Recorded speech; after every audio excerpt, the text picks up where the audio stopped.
Messi আসলেই একজন football magician. আপনারা স্ক্রিনে দেখতে পারছেন মেসির অসাধারণ দুইটি গোল।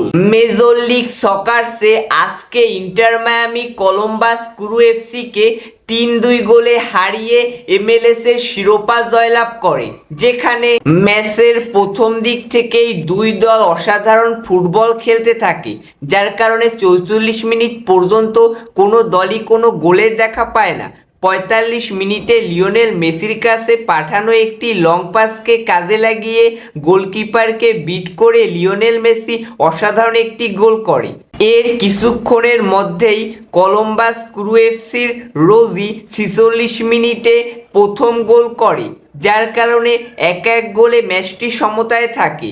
এর কিছুক্ষণ পরে এক্সট্রা টাইমে অসাধারণ একটি ফ্রি কিক থেকে লিওনেল মেসি তার দ্বিতীয় গোলের দেখা পায়, যার কারণে হাফ টাইমের আগে 2-1 গোলে এগিয়ে থাকে ইন্টার মায়ামি। হাফ টাইমের পর ইন্টার মায়ামি আরও আক্রমণাত্মক ফুটবল খেলতে থাকে, যার ফলস্বরূপ 48 মিনিটে লুইস সুয়ারেস তার প্রথম গোল এবং ইন্টার মায়ামির তৃতীয় গোলের দেখা পায়।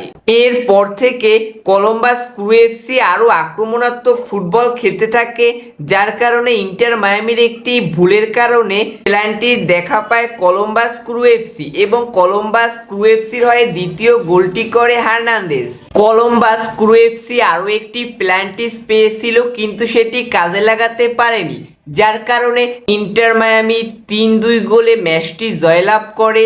তাছাড়া ইন্টার মায়ামি এই ম্যাচটি জয়লাভ করে মেজর লিগ সকারসের চ্যাম্পিয়ন হয় এবং মেসি তার ক্যারিয়ারের 46তম মেজর ট্রফি জয়লাভ করে।